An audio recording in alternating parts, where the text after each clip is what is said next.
नमस्कार, आप देख रहे हैं खबर तो समझिए और आपके साथ मैं हूं विवेक। बिहार की सियासत में मंत्रिमंडल को लेकर सस्पेंस लगभग खत्म हो जा रहा है। लंबे इंतजार के बाद आखिरकार कल नीतीश कैबिनेट का विस्तार होने जा रहा है। बिहार की सियासत की सबसे बड़ी खबर हम आपको बता रहे हैं, बीजेपी से शाहनवाज हुसैन का नाम फाइनल है। शाहनवाज हुसैन मंत्री बनेंगे। इसके अलावा कई और नाम हैं जिस पर न्यूज 18 ने मुहर लगाई है और कल दोपहर 12 बजे से लेकर 1 बजे के बीच मंत्रिमंडल विस्तार संभावित है। बीजेपी से शाहनवाज हुसैन और नितिन नवीन का भी नाम फाइनल हो चुका है। गोपालगंज से विधायक सुभाष सिंह के नाम पर मुहर लगी है। खबर यह है कि बीजेपी कोटे से 9 जबकि जेडीयू कोटे से 8 मंत्री बनेंगे। तो ये वो संभावित चेहरे हैं, कह सकते हैं कि बिल्कुल फाइनल चेहरा हम आपको दिखा रहे हैं। शाहनवाज हुसैन एमएलसी बीजेपी के ये मंत्री बनेंगे। और इसके अलावा एक और नाम है, हालांकि हम शाहनवाज हुसैन की अगर आकार को देखें तो 3 बार लोकसभा सांसद और केंद्रीय मंत्री रह चुके हैं शाहनवाज हुसैन। पार्टी में बड़ा कद, बड़ा नाम, बड़े ओहदे पर रहे और एक बार बिहार में इन्हें एक नई जिम्मेदारी के साथ भेजा गया। तो बीजेपी कोटे से मंत्री विधायक नितिन नवीन का भी नाम इसमें शामिल है। पटना से बांकीपुर से बीजेपी के विधायक हैं, कई बार विधायक रह चुके हैं, कायस्थ समाज से आते हैं। तो इस समाज को साधने और उसे बैलेंस तरीके से ले चलने की भी जिम्मेदारी बीजेपी की है।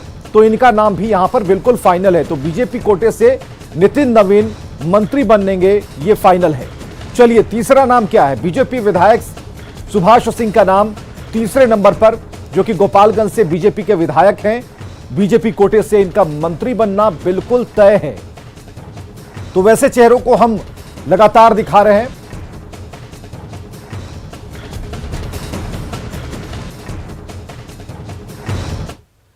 चलिए सूत्रों के हवाले से बीजेपी के संभावितों की जो पूरी सूची है उसकी पूरी डिटेल्स को हम जान रहे हैं। आपको एक एक कर हमने तस्वीर दिखाई।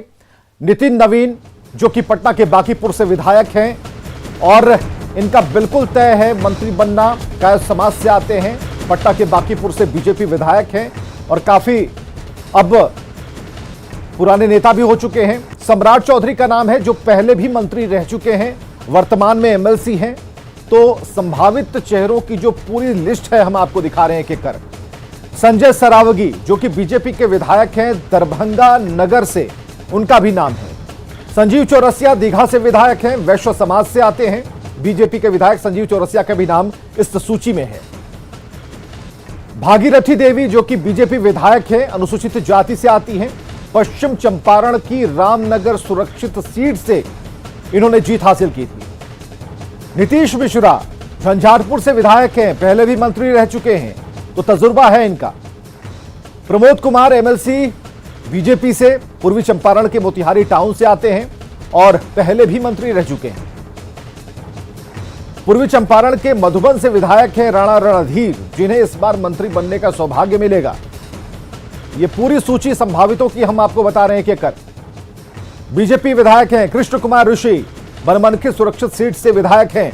इनका भी नाम उस सूची में है जो मंत्रियों की लिस्ट में इनका भी नाम शामिल है। अगला नाम है संजय सिंह का जो कि विधायक हैं बीजेपी के, वैशाली के लालगंज से विधायक हैं, राजपूत जाति से आते हैं। इन्हें भी इस बार मंत्री पद मिलेगा। तो एक एक कर उन सभी संभावित चेहरों के साथ हम आपको बता रहे हैं, समझा रहे हैं कि कौन कौन लोग हो सकते हैं। संजय सिंह का नाम है, वैशाली के लालगंज से विधायक हैं।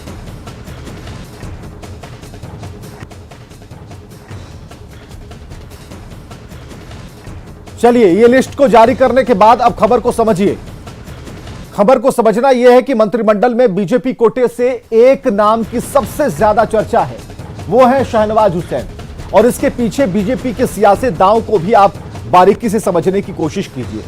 शाहनवाज को आगे कर बीजेपी ने अल्पसंख्यक कार्ड खेला है। शाहनवाज हुसैन सीमांचल में अच्छी पकड़ रखते हैं और पहली बार 1999 में किशनगंज से इन्होंने चुनाव जीता था। उस वक्त शाहनवाज केंद्र में मंत्री भी बने। तस्लीमुद्दीन को हराकर शाहनवाज हुसैन लोकसभा पहुंचे थे, एक बड़ी उपलब्धि थी इनके लिए। बीजेपी ने अल्पसंख्यकों को साधने के लिए शाहनवाज को आगे किया है। सीमांचल में मुस्लिम वोटरों को साधने की एक तैयारी के तौर पर इसे देखा जा रहा है। और ओवैसी ने 24 सीटों पर उम्मीदवार उतारे थे और ऐसे में शाहनवाज हुसैन की एंट्री के बाद वो जरा जो दमखम है उसे आजमाने के लिए जरूरी था यहां कि बीजेपी किसी ऐसे चेहरे को लाए जिसका आकार भी बड़ा हो, जिसे लोग जानते भी हो। तो इसमें बीजेपी कहीं ना कहीं शाहनवाज हुसैन को सेट करने में कामयाब रही है। सीमांचल में बीजेपी अब मुस्लिम वोटरों को साधने की तैयारी में, तो ये पूरा चरखा जो है वो समझ में आ रहा है। हाल के संपन्न हुए बिहार विधानसभा चुनाव में जो 24 सीटों पर ओवैसी ने अपना उम्मीदवार उतारा था, उसको लेकर भी ये चीजें खुलकर अब सामने आई और राजद को मुस्लिम वोटों का काफी नुकसान हुआ था। अब बीजेपी ने सीमांचल में मुस्लिम वोटरों को साधने की तैयारी शुरू कर दी है और माना जा रहा है किसी मकसद से शहनवाज की एंट्री बिहार की राजनीति में कराई गई है। तो ये पूरा शहनवाज हुसैन के बिहार आने से लेकर एमएलसी बनाए जाने से लेकर अब मंत्री की दौड़ में शामिल किए जाने और मंत्री बनने के बाद एक नई राजनीति देखने को मिलेगी बीजेपी की। चलिए जेडीयू कोटे के संभावित चेहरों पर एक नजर डालते हैं। चलिए उन चेहरों को भी देखिए कि जेडीयू कोटे से कौन कौन से संभावित मंत्रियों की सूची है। लेसी सिंह है सबसे पहला नाम, धमदाहा से विधायक हैं, पहले मंत्री रह चुकी हैं, इनके पास अनुभव है। इसके अलावा जयंत राज जो कि जेडीयू के विधायक हैं, भागलपुर के अमरपुर से ये विधायक हैं। तीसरा नाम कुमुद वर्मा जो कि जेडीयू के विधायक हैं और इन्हें भी इस बार मंत्री पद मिल सकता है। संभावित मंत्रियों की सूची हम आपको दिखा रहे हैं। सुनील कुमार जेडीयू के विधायक हैं, गोपालगंज के भोरे सुरक्षित सीट से इन्होंने जीत दर्ज की थी। महेश्वर हजारी काफी पुराने नेता, जेडीयू के विधायक हैं, कल्याणपुर सुरक्षित सीट से ये विधायक हैं, इस बार भी मंत्री बनेंगे। श्रवण कुमार नीतीश कुमार के बेहद नजदीकी, जेडीयू के विधायक, नालंदा से विधायक हैं और पहले भी मंत्री रह चुके हैं। थिंक टैंक के तौर पर इन्हें देखा जाता है। जेडीयू विधायक हैं मदन सहनी, दरभंगा के बहादुरपुर से ये विधायक हैं, इस बार संभावित मंत्रियों की सूची में इनका भी चेहरा है। जमा खान जेडीयू के विधायक हैं, बीएसपी छोड़कर जेडीयू में आए, इसलिए इन्हें इस बार तरजीह मिलेगी। जेडीयू के विधायक संजय झा जो कि पहले मंत्री रह चुके हैं और ये भी नीतीश कुमार के बेहद करीबी माने जाते हैं, तो इन्हें भी मौका इस बार मिलेगा। तो संभावित मंत्रियों की सूची जेडीयू कोटे से एक एक कर हम आपको दिखा रहे हैं और उनके बारे में कुछ जानकारियां जो है हम आपके साथ शेयर कर रहे हैं। मंत्रिमंडल विस्तार में जेडीयू का दांव भी आप समझिए। बिहार सरकार में कुल 36 मंत्री बन सकते हैं। वर्तमान में सीएम नीतीश कुमार समेत 14 मंत्री हैं। खाली मंत्री पदों की अगर संख्या की बात करें तो इस वक्त 22 है। बीजेपी से 7 और जेडीयू कोटे से 5 मंत्री हैं। हम और अगर वीआईपी के कोटे से एक एक मंत्रियों को अगर देखें तो बिहार में इस वक्त 44 विभाग हैं। बीजेपी के पास 21 हैं, जेडीयू के पास 20 विभाग हैं। एक एक मंत्री के पास 4-4 विभाग हैं, तो लिहाजा कामकाज पर इसका असर पड़ रहा था। इसलिए मंत्रिमंडल विस्तार पर सबकी निगाहें टिकी हुई थी ताकि काम भी आसान हो जाए, नए मंत्री भी आ जाए और बेहतर तरीके से काम हो सके। आनंद अमृतराज और साकेत कुमार हमारे साथ सीधे जुड़ चुके हैं, दोनों ही सहयोगी हमारे साथ बने हुए राजधानी पटना से। सबसे पहले आनंद के पास जाते हैं नई खबर के लिए, बड़ी खबर के लिए। आनंद,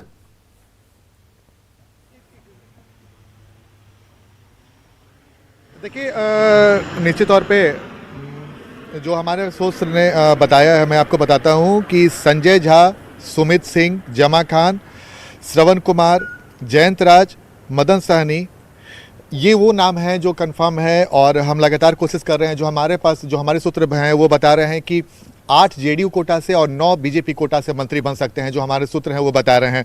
मैं एक बार फिर से अपने दर्शकों को बता दूं कि संजय झा, सुमित सिंह, जमा खान, श्रवण कुमार, जयंत राज, मदन सहनी, ये वो नाम हैं जो कंफर्म है और इनके पास कभी भी फ़ोन जा सकता है। और लगातार हम कोशिश कर रहे हैं कि बाकी के जो मंत्री हैं, 3 मंत्री, उनका नाम क्या है, उनकी भी तस्वीर जल्द से साफ हो जाती। लेकिन हमारे सूत्र हैं कि उसमें महेश्वर हजारी जो बिहार सरकार के पूर्व मंत्री हैं, उनका भी नाम हो सकता है।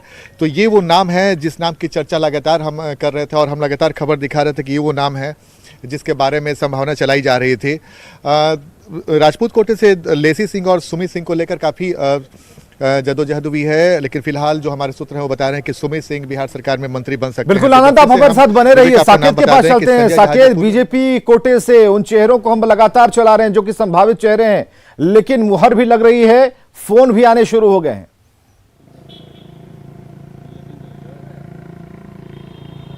देखिए बिल्कुल विवेक, फोन आने शुरू हो गए हैं और 3 नाम जो साफ हो चुका है कि कल मंत्री पद का शपथ 3 नाम जो लेगा उसमें से शाहनवाज हुसैन नाम पहला नाम चल रहा है। और ये माना भी जा रहा था कि मुस्लिम कार्ड बीजेपी खेलेगी। शाहनवाज हुसैन को जिस तरह से केंद्र से बिहार में लाया गया और उनको एमएलसी बनाया गया, और ऐसे में जैसे सीमांचल का जो पूरा इलाका है उसको प्रभावित करने की कोशिश बीजेपी की तरफ से होगी। और यही वजह है कि शाहनवाज हुसैन का नाम सबसे कह सकते हैं मजबूती से चल रहा था, और कल ये साफ हो गया है कि शाहनवाज हुसैन मंत्री पद की शपथ लेंगे। उसके बाद दूसरा नाम पटना के बांकीपुर से बीजेपी विधायक नितिन नवीन का चल रहा था, और वो नाम भी, उस पर भी मुहर लग चुकी है। नितिन नवीन को खुद प्रदेश अध्यक्ष ने फोन करके ये जानकारी दी कि आप कल मंत्री पद की शपथ लेंगे, और वो उनका भी नाम फाइनल हो चुका है। अभी से थोड़ी देर पहले वो तारकिशोर प्रसाद जो डिप्टी सीएम है वहां भी वो पहुंचे थे। तीसरा नाम गोपालगंज से सुभाष सिंह है, जो बीजेपी के विधायक है गोपालगंज से, उनका नाम फाइनल हुआ है। मंत्री पद की शपथ वो भी लेंगे। वो भी अभी तारकिशोर प्रसाद से मिलकर निकले हैं उनके आवास से, और उनको भी ये जिम्मेदारी दी जा रही है। चौथे नाम पर अभी हालांकि मुहर नहीं लगी है, लेकिन तारकिशोर प्रसाद के यहां बुलाया गया है। छातापुर से बीजेपी विधायक है नीरज बबलू, उनका नाम चल रहा है, और उन्हें अभी तारकिशोर प्रसाद के यहां आवास पर बुलाया भी गया है। अब वो वहां से निकलेंगे तो फिर उनसे बात होगी कि आखिर क्या कुछ हुआ है। लेकिन माना जा रहा है कि जिन नेताओं को मंत्री पद की कल शपथ दिलाई जाएगी उन्हें ही यहां पर बुलाया जा रहा है। तो आप समझिए कि 4 नाम बिल्कुल जरा आनंद के पास चलते हैं, कुछ अपडेट है उनके पास। फाइनल हो चुका है।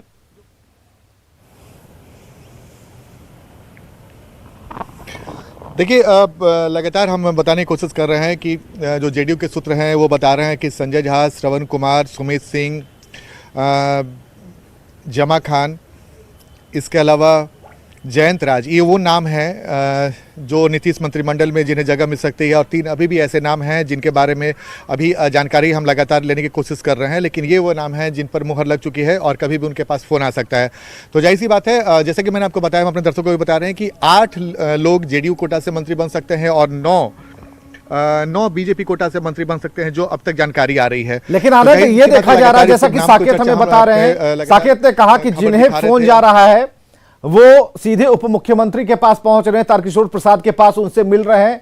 अगला नंबर है नीरज कुमार बबलू का, अभी तक आए नहीं है, लेकिन मिलकर जब निकलेंगे, जब मुलाकात उनकी हो जाएगी तो ये बातें और स्पष्ट हो जाएंगी। तो 4 नाम उधर तो बिल्कुल साफ तौर पर दिख रहे हैं। यहां जिन्हें फोन जा रहा है जेडीयू खेमे में, वो नजर आ रहे हैं या नहीं?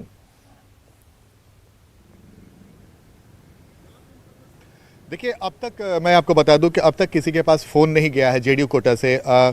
और अमूमन ऐसा होता है कि नीतीश कुमार खुद से ही फ़ोन करते हैं, जो भी मंत्री बनते हैं उन्हें नीतीश कुमार खुद से फ़ोन करते हैं। तो लगातार हम वैसे लोगों के पास मौजूद हैं जो संभावित मंत्री हो सकते हैं नीतीश कुमार के मंत्रिमंडल में। तो जैसे ही फ़ोन आएगा हम अपने दर्शकों को लगातार इस बात की जानकारी देंगे। लेकिन अभी तक जो हमारे पास जानकारी है कि जेडीयू कोटे से अभी तक किसी के पास फ़ोन नहीं गया है, लेकिन ये वो नाम है जिन नामों पर हरी झंडी लग चुकी है। तो जाहिर सी बात हम लगातार बताने की कोशिश कर रहे हैं। 4 नाम तो आपने बता दिए, 3 नाम के अलावा चौथा नाम भी नीरज कुमार बबलू का आपने बताया। अगली ये जो पूरी सूची है, इस सूची में अगला नाम कौन है?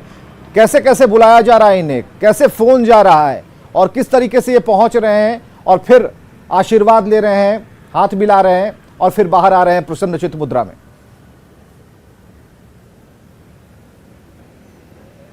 देखिए बिल्कुल फोन जाना शुरू हो चुका है, क्योंकि आज रात भर का समय है विवेक। तो ऐसे में आज रात तक माना जा रहा है कि सभी मंत्रियों को फोन कर दिया जाएगा पार्टी की तरफ से, और कल फिर राजभवन से भी फोन आना है इन मंत्रियों को, जो संभावित मंत्री हैं जिनको कल शपथ लेना है। तो ये इन लोगों को फिर से राजभवन से भी फोन आएगा, लेकिन अभी पार्टी की तरफ से उन्हें फोन करके ये सूचना दी जा रही है कि आप कल शपथ लेंगे, उसकी तैयारी आप कर लें। और साथ ही साथ जो उप मुख्यमंत्री हैं तारकिशोर प्रसाद, उनके आवास पर भी मुलाकात हो रही है। एक नाम मैं और बताना चाहूंगा विवेक, यहाँ पर मोतीलाल शाह हैं, वो रीगा से विधायक हैं, उनका भी नाम बहुत प्रमुखता से चल रहा है। उनको भी हो सकता है कि कल मंत्री पद की शपथ दिलाई जाए, हालांकि अभी उस नाम पर पूरी तरह मुहर नहीं लगी है। एक नाम प्रमोद कुमार और संजय सरावगी, दोनों में से एक नाम तय माना जा रहा है, उनको भी कल शपथ दिलाया जा सकता है। ये भी संभावित सूची में सबसे आगे चल रहा है। तो लगातार नाम धीरे धीरे जैसे जैसे इन नेताओं के पास फोन जा रहे हैं उस विवेक, उस हिसाब से हम लोगों के पास भी जानकारी मिल रही है, और अपने दर्शकों को हम बता रहे हैं सबसे पहले कि कौन नाम जो कल शपथ ग्रहण लेंगे राजभवन में, जो मंत्री पद की शपथ लेंगे, और उनमें से कौन-कौन अमृतराज दोनों के हाथ में जो मोबाइल है, उनकी उंगलियां जो हैं उस सूत्रों के हवाले से खबर देने के लिए बेताब है, और जैसे जैसे खबर मिल रही है हम लगातार उस तक पहुंच रहे हैं। आप लोग नजर बना के रखिए, क्योंकि हम ये लोगों को तक सबसे पहले पहुंचा रहे हैं, उन सभी नामों की चर्चा कर रहे हैं। इधर मंत्रिमंडल में जेडीयू का एम फैक्टर समझने की कोशिश कीजिए जरा। बिहार में बड़ी मुस्लिम आबादी के बावजूद मंत्रिमंडल में कोई भी मुस्लिम शामिल नहीं है और बिहार में इस बार के चुनाव में एनडीए को 125 सीटें मिली हैं। 125 विधायकों में एक भी मुस्लिम विधायक चुनकर नहीं आया है, तो एनडीए में केवल जेडीयू ने ही 11 मुस्लिम उम्मीदवार मैदान में उतारे थे, लेकिन वे सभी चुनाव हार गए। कुछ दिन पहले बीएसपी के इकलौते विधायक मोहम्मद जमा खान जेडीयू में शामिल हुए हैं। संभावना है कि मोहम्मद जमा खान को जगह मिल सकती है, तो यह पूरी तरीके से रूपरेखा तैयार कर ली गई है। चलिए आगे बढ़ते हैं। बिहार को हेल्थ सेक्टर में आज बड़ी सौगात मिली है। मुख्यमंत्री नीतीश कुमार ने पीएमसीएच के नए भवन की बुनियाद रख दी और इसके साथ ही पीएमसीएच को वर्ल्ड क्लास अस्पताल बनाने की शुरुआत हो गई। बिहार में world class hospital, health sector में आत्मनिर्भर बनेगा बिहार। सरकार ने रखी बुनियाद की पहली ईंट। जल्द ही बिहार हेल्थ सेक्टर में आत्मनिर्भर बनने जा रहा है, क्योंकि पीएमसीएच को वर्ल्ड क्लास अस्पताल बनाने की शुरुआत कर दी गई है। मुख्यमंत्री नीतीश कुमार ने पीएमसीएच के नए भवन निर्माण की आधारशिला रखी। पूरे विधि विधान के साथ नए भवन का भूमि पूजन किया। बिहार के लिए सोमवार का दिन स्वास्थ्य क्षेत्र में बेहद अहम रहा। अलग अलग तस्वीरों में देखिए पीएमसीएच में पूरे दिन कैसी हलचल रही। सरकार ने साफ कर दिया कि ये ड्रीम प्रोजेक्ट 7 साल में नहीं बल्कि 5 साल में पूरा करने का टारगेट है। मेरी तो एक ही ख्वाहिश है भाई, 7 साल का सपना है, हम दोहरा करके करेंगे, इसको कम करके 5 साल में पूरा करवा दीजिए। और जो आपको चाहिए बनाने वाले जो चाहिए हम लोग और कर देंगे। स्वास्थ्य मंत्री मंगल पांडे का दावा है कि नए भवन बन जाने के बाद पीएमसीएच दुनिया का दूसरा सबसे बड़ा अस्पताल बन जाएगा। यह इतना बड़ा काम था, 5462 बेड का अस्पताल बनना कोई सामान्य बात नहीं है। मैं मीडिया के मित्रों को बताना चाहता हूं, यह अभी तक का दुनिया का दूसरा बड़ा अस्पताल होगा। पीएमसीएच कैसे वर्ल्ड क्लास बनेगा ये भी जान लीजिए। पीएमसीएच में भवन के निर्माण पर 5440 करोड़ खर्च होंगे। वहीं नए भवन का एरिया 78 लाख वर्ग फीट होगा। छत पर हेलीपैड का निर्माण कराया जाएगा, जिसमें एयर एम्बुलेंस के लैंडिंग की व्यवस्था होगी। साथ ही पीएमसीएच के नए भवन में 5462 बेड होंगे। अस्पताल में 487 बेड की इमरजेंसी यूनिट होंगी। साथ ही मॉड्यूलर ऑपरेशन थिएटर भी बनाए जाएंगे। पीएमसीएच की खासियत भी जान लीजिए। पीएमसीएच में फैकल्टी और कर्मचारियों के लिए 644 आवास बनेंगे। साथ ही छात्र छात्राओं के लिए 1626 की क्षमता वाला छात्रावास होगा। साथ ही 360 स्टूडियो अपार्टमेंट भी बनाए जाएंगे। यहाँ 715 क्षमता का धर्मशाला बनेगा। साथ ही 1500 क्षमता वाला ऑडिटोरियम भी बनेगा।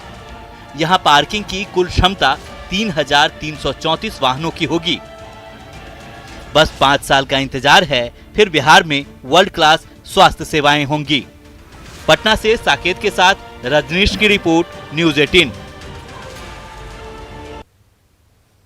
और खबरें लगातार जारी हैं, आप बने रहिए हमारे साथ।